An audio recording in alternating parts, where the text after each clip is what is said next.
Room 207 here at Farrar. This would be the second floor. It's on the northeast side of the second floor. We haven't spent a lot of time investigating in here. We've been limited to the 7-8 hours of investigation from over just one night of investigating. So we're looking forward to being able to spend some more time in this room over the next 2 days.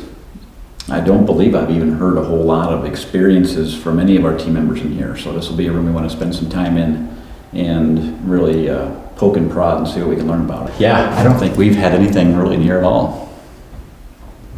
We'll have to talk to Steve and see if he can remember anything. This is the stairs leading down to the basement to the gymnasium where the owner of Farrar was walking up from around here and saw a ghost child standing right about here. So if I was a ghost child, which I'm in no way, shape, or form, but I would be the ghost child and she walked around here and said, "Hi, ghost child." She didn't really say that, but they had a moment, the ghost child and her, as she walked around the corner. This is room 206. This one is on the southeast side of the second floor. And this room is one that we have had experiences in.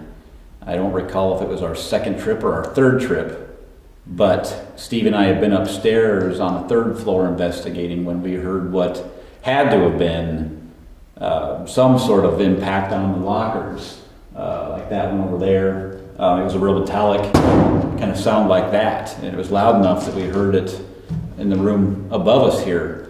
We came down, we walked around the room, we asked for more sounds of similar nature to be made, and we've got this on video.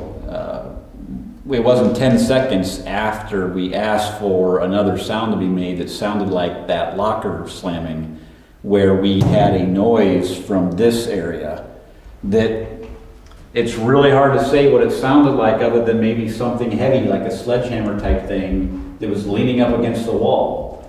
And what we heard was it's sliding down the wall and thud on the floor. And we spent a lot of time right in this area trying to figure out what it possibly could have been, and we had no explanations. This is room 302. We're at the just on the top of the stairs near the principal's office. This room has been quiet for us. Almost no events on our side, and I don't know that I've ever heard of anything in this room. That obviously doesn't mean nothing has ever happened. Paranormal. We are in Maxwell, Iowa at the Farrar School. We are outside of the principal's office, who some believe is an evil dark force that likes to fuck with people. So we're going to go check out his office. We're going to see how big it is. Although it isn't the size of your office it matters, it's how you use it. Let's go up and take a look.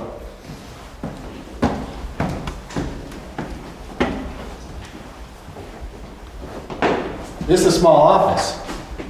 This is a very small office.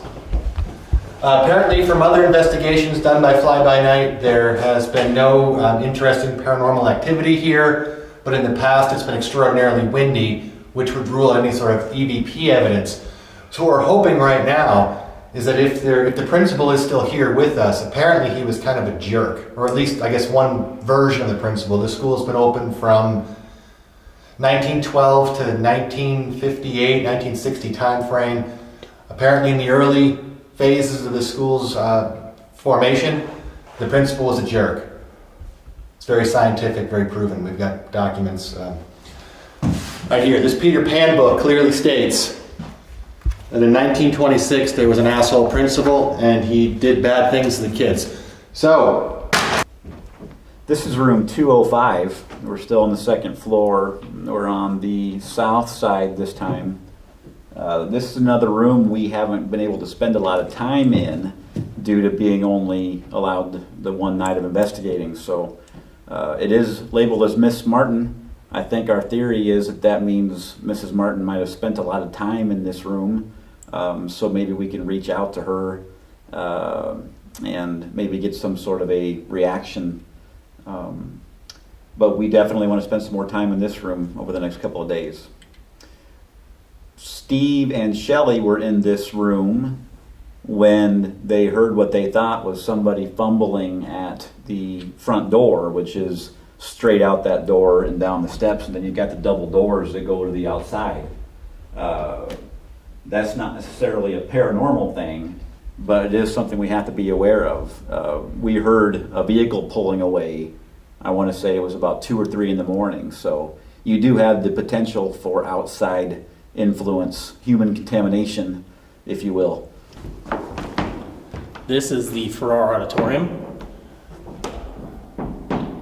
It's been quite a hot spot for all the FBN visits to the building. Any number of things have happened here. We've had various EVP recordings. We've had personal experiences. They've been knocking out walls, so it fits the construction prototype. We're hopeful that we can pick up a lot more today. This is second floor, Mr. Hawkins' 6th grade room. We are on the southwest corner of the second floor. Another room we haven't had a lot of experience in, but hopefully we will. One thing I want to make sure we do is get somebody back in this little cubby hole. There's a couple of reasons I like it. One is it's a strange room. It parallels the room here, the classroom. It parallels it here with about 5 foot all the way through. And you've got a window out here to the graveyard and the church. So I just want to make sure we get people in that room tonight at some point. We're in room 309, the northeast corner. There's been no significant activity from previous fly-by-night investigations in this room. But right out here was where Kevin and Steven and the rest of the team picked up a disembodied voice, maybe from the angry principal. Right out here, I believe it was 4:30 in the morning. I wasn't here because I wasn't a member of the team at that point. But apparently it was around 4:30 in the morning. There was some discussion about how little was happening. And then right down these stairs drifted up a very angry go home. And again, about 4:30 in the morning. We are on the second floor again, northwest corner. This is the library. We've not spent a lot of time in this room. Well, we have, but we haven't had a lot of experiences here. But this is the library. Don't let the fact that there are no books in here fool you. It is the library. This is 304 Central in the building. Not much has happened here in the past. Again, last time Fly By Night was here, it was incredibly windy and there was just too much noise contamination to do much of an investigation, but we'll certainly be back and see what we can come up with.